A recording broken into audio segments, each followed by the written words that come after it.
let's go ahead and look at the story then.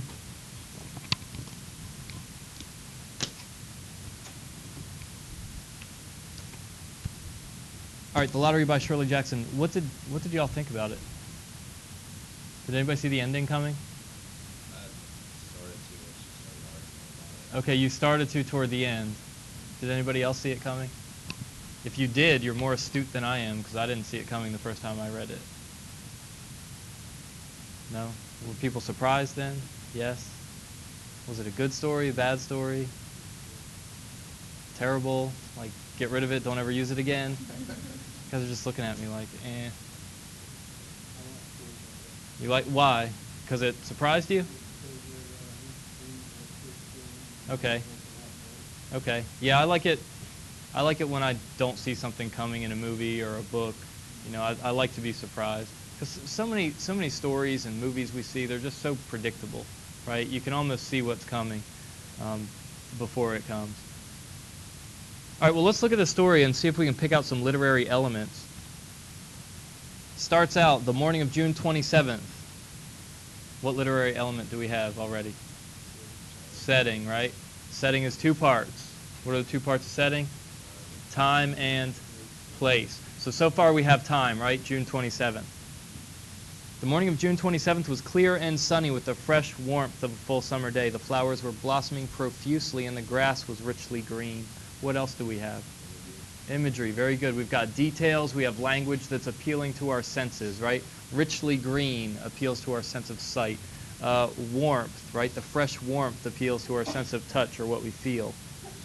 Flowers blossoming profusely could, appeal to our sense of sight as well. So far, one sentence, two literary elements, right? That's pretty good. The people of the village began to gather in the square between the post office and the bank. What do we have there? Setting, right? Now we have place. We have time, we have place. We've got June 27th between the post office and the bank. So we have a time and a place. Around 10 o'clock, we have an even more specific time now, right? We've got the day, we've got the exact time, all right? What don't we have as far as time? We don't have a year. We don't have a century, right? We don't know when exactly this takes place other than June 27th and 10 o'clock. Or where? Well, we know it's between the post office and the bank, so we have a very specific location, but do we have a broader location? You said United States? A state? Could be. It does not say a state. So do we know what country or state this is taking place? Okay, so you use the dialogue as a clue then to help you locate this particular story. Okay, good. And that's what I want you to be doing. Use the clues, and usually those clues are some kind of literary element. Dialogue is a literary element, and it could be important to the story. If the author does not give you a country or a state or a geographic location, you need to use the clues in the story. And there are lots of clues, and we're going to pick them out as we go, but dialogue could be a really good one. That's true. Okay, so June 27th and it's warm. So somewhere, on planet Earth probably where it's warm in June, which, okay, why is it not a desert? Because you have flowers blossoming? Okay, good. So we can eliminate a lot of places based on the clues given. All right, let's keep looking and we'll see if we can find some more clues. In some towns, there were so many people that the lottery took 2 days and had to be started on June 26th. But in this village is an interesting choice, right? Do we typically call towns or cities or communities in the United States villages? No, maybe in years past they would call places villages, but now they don't. So I can tell you also that the story was written in 1948 by Shirley Jackson. That doesn't mean it takes place in 1948, right? I could write a story that takes place in the year 2242 if I wanted to. I could write a story that takes place in the year 500 BC if I wanted to. So just because an author writes a story at a specific, in a specific year doesn't mean the story takes place in that year. It could be a clue, right? It could be helpful to you, making that determination of when the story takes place, but we don't know for sure. All right, but in this village where there were only about 300 people, the whole lottery took less than 2 hours, so it could begin at 10 o'clock in the morning and still be through in time to allow the villagers to get home for noon dinner. Anybody ever use that term noon dinner, or have parents or grandparents that use that term? Dinner and then supper. So supper is now dinner, right? So noon dinner, I guess that's kind of an antiquated term for lunch, right? So that could be a clue as to when the story takes place, or potentially where, if that's not a term that's used in certain regions of the country. All right, the children assembled first, of course. Actually, let me go back to that previous paragraph. How many sentences is the previous paragraph? How many sentences? Do I hear two? 2 periods in the entire paragraph. 2 periods. All right, the first sentence isn't extremely long. It's a good use of a semicolon, right? The morning of June 27th was clear and sunny with the warmth of a full summer day, semicolon. The flowers were blossoming profusely and the grass was richly green. Look at that next sentence. It takes up 1, 2, 3, 4, 5, 6, 7, 8 lines of text. That's really long, isn't it? I don't know exactly why the author chose to do this, but she did. And if you wanted to look at the use of sentence structure in a short story, if you think it has significance to the story itself, that's something you could look at. And you could say, when the narrator is speaking in the story, because that first paragraph is the narrator, right? The person telling the story, not necessarily the author. The narrator and the author could be two different people, right? I could write the story from the perspective of my dead grandmother if I wanted to, right? So the narrator is that first paragraph there, and it looks like the narrator uses some long, complicated sentences. When we look at the dialogue used between characters, it's not quite as long. It's mostly real short sentences. Maybe there's some significance to that. Maybe not. I don't know. You know, sometimes the narrator is considered to be an all-knowing narrator. So maybe the narrator is really wise and they're trying to portray the people as like a lot more simple and not quite as smart, right? Especially if we look at the results of the story and what these people are doing to themselves. That kind of indicates something. So maybe I'm reaching too far, or maybe not, right? But that's literary analysis, right? The sentence structure, that is a literary element to the story, and the dialogue is an element to the literature. Does that make sense? And it could have significance. If all the people are using really short sentences, but the narrator uses very complicated ones, it's showing the narrator is smarter than the people, which fits with the lesson of the story. What is the lesson of the story, by the way? What is it?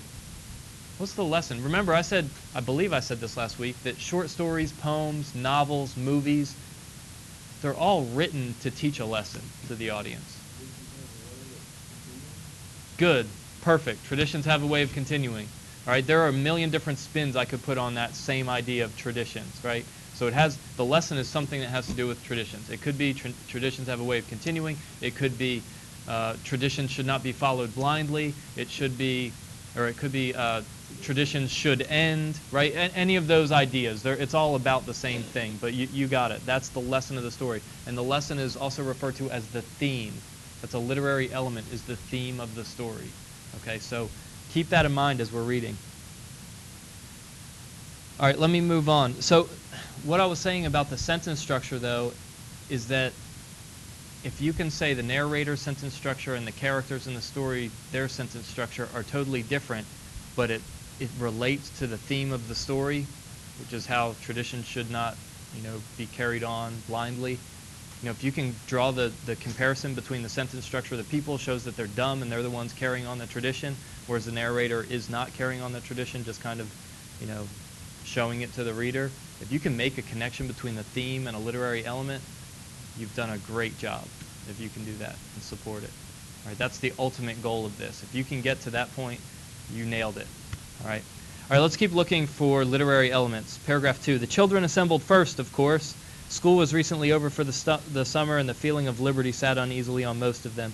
They tended to gather together quietly for a while before they broke into boisterous play. Anybody see anything in there? Yeah, how did you feel the first day of summer when you got out of school? Did the feeling of freedom sit pretty uneasily on you? Were you like, I just wish I was back in school? No, that's not how children typically are, right? So that's a clue. It sets a mood. So mood is a literary element, and it's also a clue as to what might happen later in the story. So what do we call that? Foreshadowing. Clues or hints. given by the author that reveal something might happen. So we have mood, we have foreshadowing, both of those in that sentence, right? Did anybody catch that the first time they read through? I did not. All right, not until the second time that I read it, I was like, oh, now I see. Trying to figure out why they were uneasy. Good.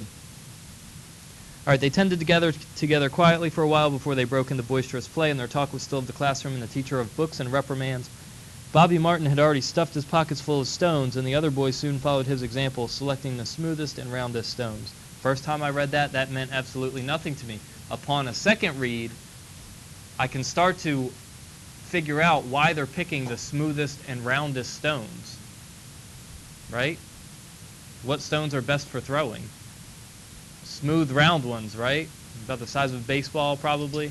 Those are the best ones for throwing, so that's why they were picking those ones. So, again, that could be foreshadowing right there. That's the author saying, here's a little detail for you. You know, the first time I read it, I thought it was just boys being boys, right? Boys playing with rocks.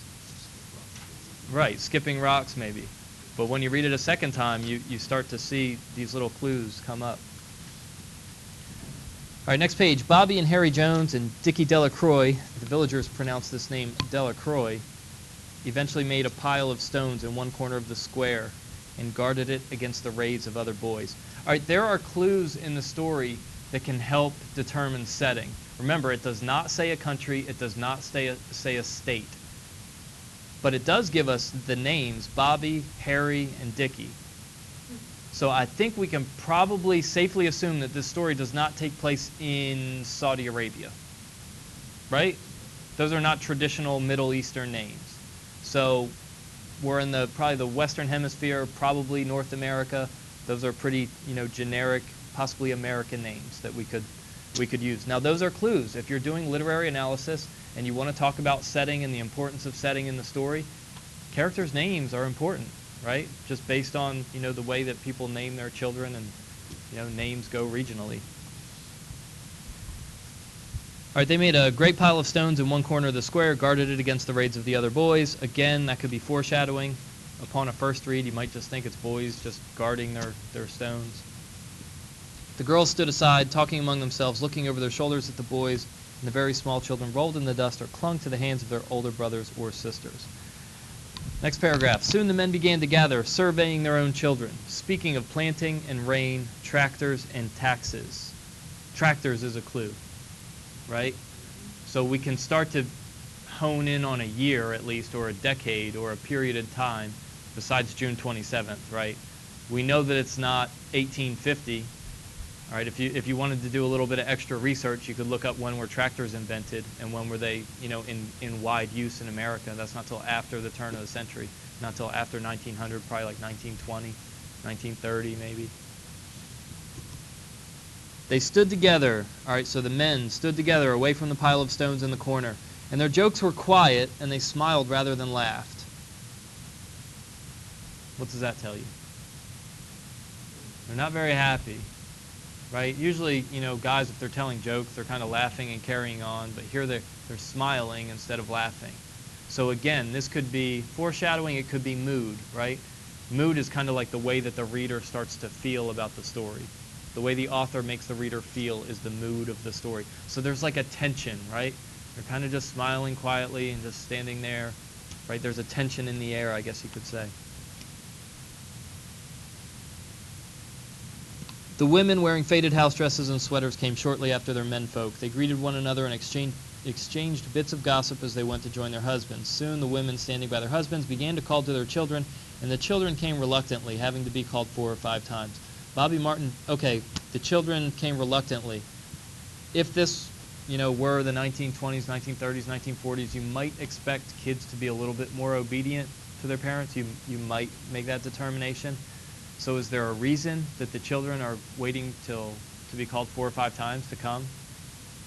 Is it possible that they are being reluctant because they know what's going to happen and they really don't want to partake in it? It's possible.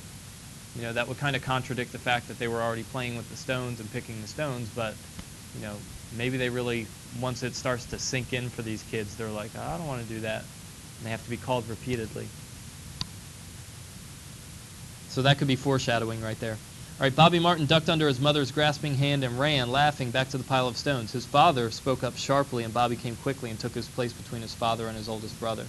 If you wanted to, you could look at this particular story and you could analyze the roles of men versus women in the story, if you wanted to. That could be, you could do a literary analysis based on the characters and characterization and gender, right? Because the kid doesn't come for the mother, comes for the father.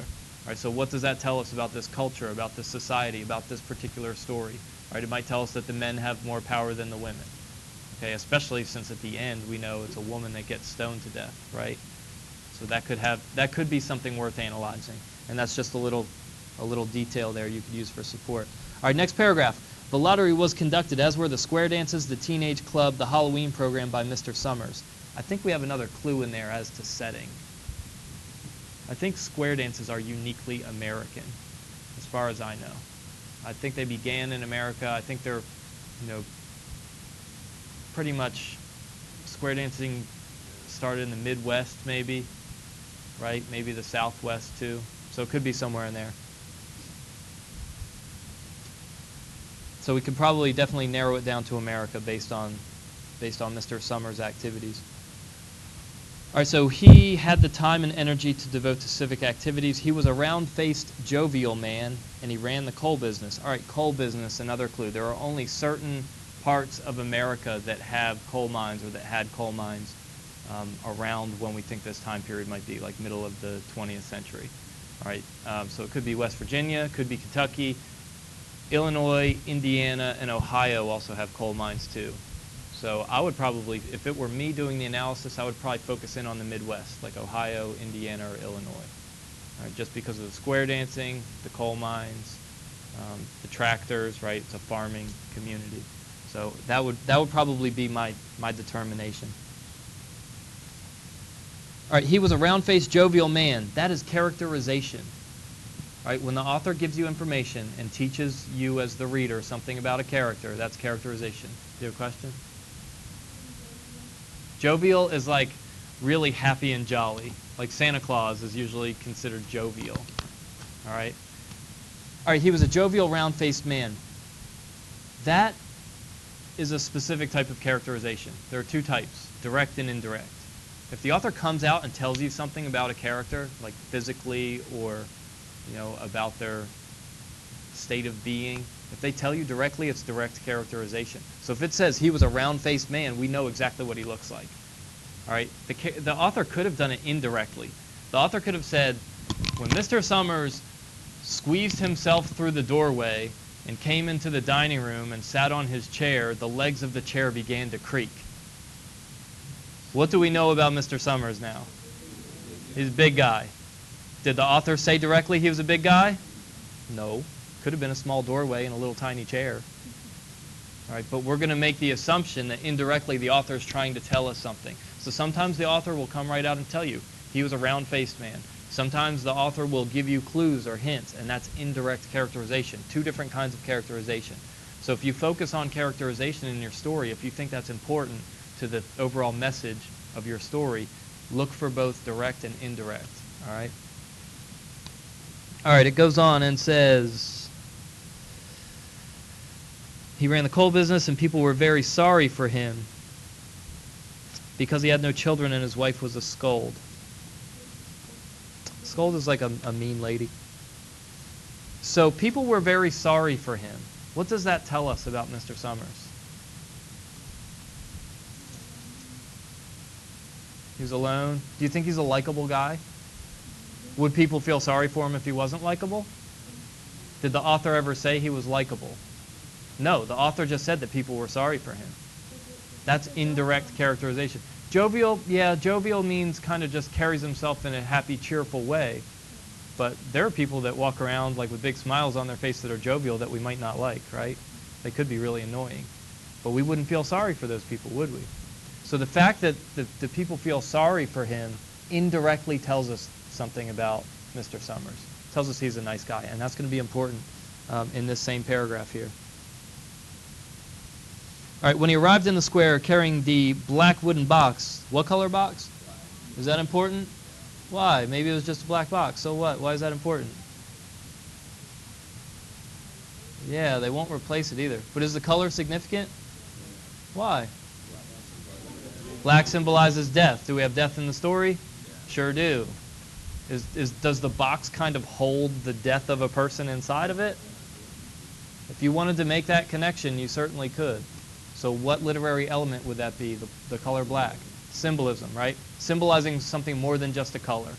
All right? It wasn't the bright orange-yellow box or the fluorescent pink box. It was the black box. The author had to choose a color for the box, or didn't have to choose a color for the box. The author could have just said the wooden box, but she specifically picked the color black. So you need to look at that and say, why? What was behind that? All right, so he carried the black wooden box. There was a murmur of conversation among the villagers, and he waved and called, "Little late today, folks. The postmaster, Mr. Graves." Mr. who? Graves. Is that an interesting choice for a character's name? Could be. You could look into that. The character Mr. Graves followed him carrying a three-legged stool. How many legs? Anybody ever seen a three-legged stool before? Somebody in my class last night said they'd seen one. Yeah, I've seen them. You've seen them? They're pretty rare, right? So the author had to choose, right? Like most commonly would be a four-legged stool, I imagine, right? But she picked a three-legged stool. Why? Anybody have any ideas as to why? Some of the experts that have read this story and wrote their own literary analyses have looked at other cultures, specifically ancient cultures, and found that the number 3 tends to be an unlucky number for many ancient cultures. So could that be symbolic? Certainly could be, right? Here's the unlucky stool holding the box of death, right? That could be very important to the story, very significant. Or it could just be a three-legged stool, who knows? And the stool was put in the center of the square, and Mr. Summers set the black box down on it. The villagers kept their distance. That's kind of interesting that they're keeping their distance, leaving a space between themselves and the stool. And when Mr. Summers said, "Some of you fellows want to give me a hand?" there was a hesitation before two men, Mr. Martin and his oldest son, Baxter, came forward to hold the box steady on the stool. Is Mr. Summers a likable guy? Probably. People feel sorry for him. Mr. Summers needs help. What happens? Why? Because of the box. So we can make that determination, right? Because he asks for help. Hey, can somebody help me out? What would typically happen if a likable guy asked for help around a big group of people? People would probably help him. Would they hesitate? No. But the story says that there was hesitation. That's a clue, right? That's a clue. We know he's a likable guy. People are hesitating to help him, right? We're analyzing right now. We're saying the significance of the hesitation is that they're scared of the box. That's why they kept their distance. That's why they hesitated to help this really nice guy. Okay, so we're reading into things. We're looking at the importance of all these things. All right, I'm going to stop there, but in the first 4 paragraphs, we found imagery. We found multiple examples of setting. We found sentence structure being possibly significant. We found multiple instances of foreshadowing. We found more imagery. We found multiple examples of mood. We saw indirect and direct characterization, and we saw symbolism, all in the first 4 paragraphs of that story. This particular story is full of literary elements, and that's why I chose it. But the ones I chose for you are also full of literary elements. All right, you should be able to pull something out of each paragraph of your story. If you're not, you're either not looking hard enough or you're not familiar enough with the literary elements. Okay? But they can all work together. I told you to try and focus on one, but you'll see in the example essay that we're going to look at, the student kind of finds some different things that tend to work together. So if that's the case for you, you can talk about different literary elements as long as there's one in general you're focusing on. Does that make sense? 'Cause sometimes it's hard to separate them. All right, let's turn to the student example essay. It's in your packet.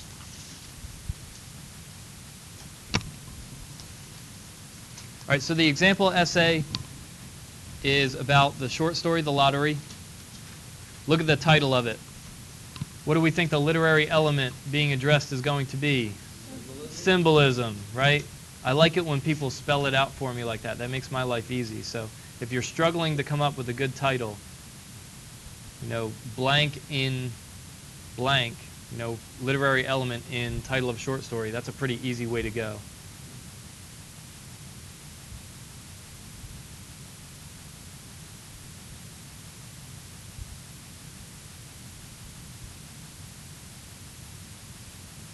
All right, symbolism in Jackson's The Lottery.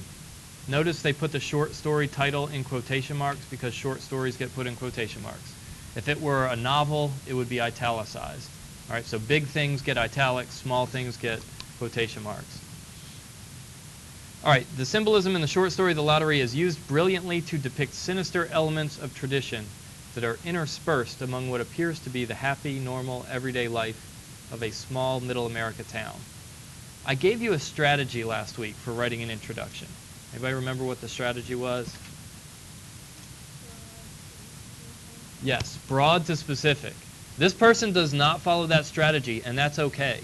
All right, this is a perfectly functional introduction here. It's effective, but they did not follow my strategy at all. They got right to the point. They got specific right from sentence number 1. All right, so that's fine. You can do it that way if you want, but general to specific is another way you could go. So they start out very specifically. They've got their element. They've got the short story right there. All right, many details are used to promote a happy and carefree atmosphere, while in the background a feeling of foreboding is brought about by the use of seemingly innocent objects. Stones, box, traditions, and even a lottery are used in ways that could bring fun and joy, but ultimately end up bringing terror to those who encounter them. How many examples do we have here? At least 1, 2, 3, 4 examples of symbols, right? The box represents something, the stones represent something, the traditions and the lottery itself, they all represent something, right? And that means they're symbolic. So this person did a good job of honing in on one literary element, being symbolism, and finding multiple examples. Once you have multiple examples, it makes your paper a lot easier to write, because you can talk about example 1, example 2, example 3, example 4, make them all individual paragraphs, and you've got yourself an essay, as long as you can relate all of those back to your thesis statement. All right, the lottery is fraught with symbols of tradition, symbols that even astute readers might not notice upon a first reading because of the deceptiveness of the story's ironic title. So they actually covered irony here, which is another literary element, but that's not the focus of their paper. They're just saying, you know, there is irony in the title of the story. So if you can point out other literary elements throughout your paper, that's fine. You don't have to, but if they come up, good. So here's my question for you. What is the thesis statement of this particular paper? I'll give you a hint. It's not contained in one sentence. It is in the introduction, but it's not just one sentence, so it's not explicit. It's not explicitly stated as one sentence. Remember, I told you what the subject was. The subject is pretty formulaic, the use of blank in blank, right? Insert literary element, insert short story. So we know the subject already. We don't even have to read the paragraph. There's the subject of the thesis, symbolism in the lottery. What's the other part of a thesis statement? Opinion. So what's the opinion? Used brilliantly. That's what somebody last night said too. So that must be part of the opinion. I would agree. That's part of it, but there's something more. What effect does the symbolism create? Go ahead.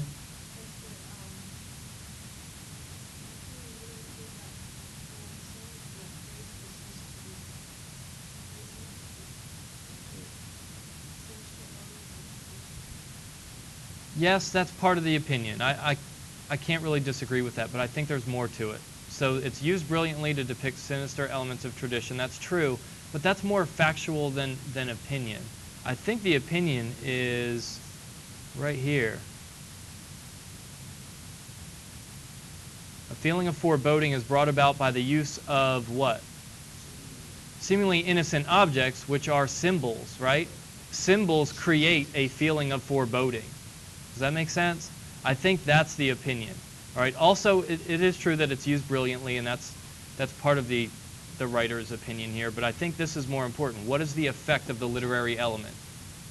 And in this person's opinion, the effect is it creates this feeling of foreboding, and that's what they have to prove with each symbol. Does that make sense? All right. So the thesis statement is not explicit. That's a little bit harder to do, but I think it's effective enough. All right. Next paragraph.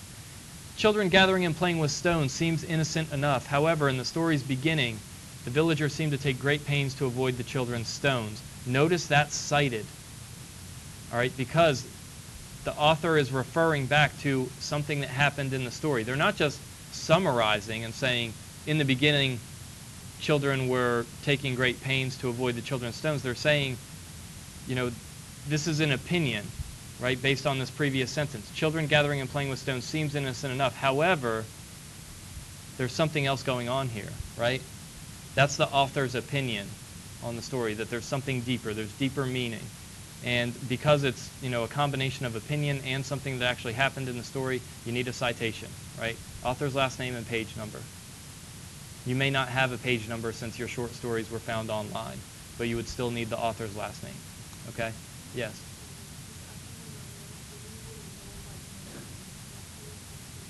If you print it out and it gives you page numbers, absolutely use the page numbers, because that makes it a lot easier for me or for the reader if they want to go back and try to find that particular quote. And it'll make it easier for you, because then you won't be wondering, like, what do I use? Yeah, if you print it out and you have page numbers when you print it out, use those. You can do that. All right, this is evidenced by the narrator's statement. Quote, they stood together away from the pile of stones in the corner, and their jokes were quiet, and they smiled rather than laughed. All right, here's the problem with this. We have the page number, page 24. The author's name's not there. So maybe this person said, you know, because I said the narrator's statement, well, the narrator and Jackson could be two different people, right? So since the author's name is not there, it should look like this. Jackson 24, okay? All right, it immediately raises the question as to why the adults are uneasy around the stones. This is good analysis, right? This is commentary. This is the students' ideas, the students' understanding of the story. That's what I want to see. I want to see you take these little chunks from the story that you think are important and then explain why they're important and how they relate to your thesis. All right, a child's father appears to be more upset with his child for returning to the stones more than he is for having to repeatedly call him to join the adults. Since that's something that specifically happened in the story, needs to be cited. All right, it's not exactly summary, but it does have to be cited. All right, by using a lottery as the focus of the story, Shirley Jackson leads the readers to expect that there will be some sort of payoff. However, to participate in a lottery, one usually pays something, usually money, in order to participate. In the lottery, there is no evidence presented that anyone has paid. The absence of any reference as to the cost of participation in the lottery is in itself symbolic. That was a pretty insightful comment there by the writer of this paper. The writer is saying the fact that the author never says the people paid to be in the lottery is actually symbolic in itself. So something that wasn't even in the story, something that was left out of the story intentionally, is symbolic. So sometimes it's not just what's there, it's what's not there. What is the author not telling you, right? That could be important. Could be important regarding setting, right? The author never tells us what the country is. The author never gives us the name of the village or the state. That could be important, right? Might not have to do with symbolism, might have more to do with setting, but if you were using this story and you like setting, well, the fact that something's not mentioned could be very important, all right? All right, it says, it is, of course, revealed later that there is a high price to pay to be the lottery winner. There is much discussion, though, about the almost ritualistic traditions surrounding the lottery. This dark tone contrasts greatly with the casual and almost jaded feel associated with the lottery. It would be expected that the town's inhabitants would be excited to gather for another social event based on Shirley Jackson's statement. The lottery was conducted, so now we have a direct quote there. Then it says, instead, the crowd's need to be done with the lottery is conveyed by Jackson through Mr. Summers' character. All right, folks, let's finish quickly. So there's not a whole lot of talk in that particular paragraph about symbolism. I think the writer was getting there, the student was getting there, but maybe didn't fully develop that particular idea. So that could probably use a little bit of work. This one's better, except I don't like the start of it. A box is used to hold the name of the lottery winner. Do I already know that if I read the story? I already know that information. So that's just pure summary right there. I don't need that, okay? They could have reworded this next sentence to include that information and it would be more commentary, right? It would be expected that this box would, it should say would be gaily decorated, or at the least be nice to look at. So they could have combined these two maybe and just said, the box used to hold the name of the lottery winner would be expected to be decorated nicely, right? But instead, they have this first sentence, which is pure summary. Try to avoid that. Okay? I already know that the box holds the name of the winner. All right, however, this box is very old. It is black, which is a color often associated with death. There's some good analysis, right? They're saying the box is symbolic. It's black. Here's why they think that's symbolic and what it represents. At this point, I would insert a quote from the story where it describes the box as being black. There's a quote, I think it's on page 24 or 25, that says the box was black and it was falling apart and they didn't want to replace it. I would steal that exact quote and put it in this paragraph. All right, it's falling apart, yet nobody wants to repair it or replace it. The box seems revered yet reviled at the same time, and the dark color of the box represents the dark prize associated with the lottery winner. Very good analysis. And the aging condition of the box represents the antiquated tradition that the town is clinging to. Great analysis. So it's not just the color of the box, it's also the fact that it's really old, just like the tradition, right? So that's great analysis right there. All right, many parts of this story strike the reader as sinister, while a lighthearted and almost proud overtone is portrayed. It is stated in almost a matter-of-fact tone, slips of paper replace the wood chips in the lottery's drawing. Notice again, Jackson's name is not in the sentence. It needs to be in the citation here. Jackson attempts to portray the townspeople as having made progress beyond that of their forefathers, yet one may wonder why it is necessary to carry on with traditions dating back so long. The wood chips symbolize just how old the tradition behind it is. Right? Before there was even paper, they were using these wood chips. That's important because the theme of the story is that old traditions should not just be followed, just because other people have done it in the past. All right, next paragraph talks about this idea of the statement by Old Man Warner, who says, lottery in June, corn be heavy soon. That's symbolic in itself. And here, Amy Griffin points out, who's Amy Griffin? The other source, the secondary source. Amy Griffin points out many ancient cultures believed that growing crops represented the life cycle, beginning with what one associates with the end death. So that's a pretty good sentence to plug into this particular paragraph, all right, where it talks about the significance of this term, right? Lottery in June, corn be heavy soon. So it's a farming community, just like ancient communities were farmers, and they would often make sacrifices to their god or gods, right? This person is trying to tie those ideas together. So they found a pretty good secondary source to support that. All right, we have the secondary source's name and the signal phrase, so all we need is the page number at the end there. That's fine. All right, I'm going to skip down to the conclusion. Based on the short story that Shirley Jackson portrays for the reader, the lottery and its traditions will continue to be a symbol for the ignorance of people and their lack of willingness to change, right? Lack of willingness to change, that's part of the lesson, right? People don't change. They just follow whatever their forefathers did, and it shows ignorance. So they're hinting at the theme of the story here, which is good. Through Jackson's rich use of symbolism, she gives her audience all the clues they need to avoid being shocked by the story's gruesome outcome. Pretty good. Kind of answers the question, so what? What's the point, right? You talk about all the symbolism, what's the point of that? Well, for the reader, there's enough symbolism there that they won't have to be surprised if they're looking for the symbolism. Kind of answers that question, right? So what? That's how you write a good conclusion. Answer so what for the reader. Any questions about that student's example? That's a very good example essay. Right? I don't know exactly what grade it got, but minus the citation problems, there's some really good analysis in there, and there's not a whole lot of summary. Right? I don't want summary except for that one or two sentences in there. They did a good job of just pulling facts that they analyzed. That's what I want to see. Any questions at all? Rough draft is due Monday. If you have any questions, or if you want to check to see if anybody else chose the same story as you, and you want to run your thesis statement and supporting points by them, you could do that via email using Angel. You just send the email out to the class. Hey, did anybody pick The Beggar? I'd like to discuss my thesis statement and supporting points and see if you agree or if you can help me out with more support. You can do that if you want. Just use the Angel course mail to do that. All right, if you have questions, you can stick around or send me an email this week.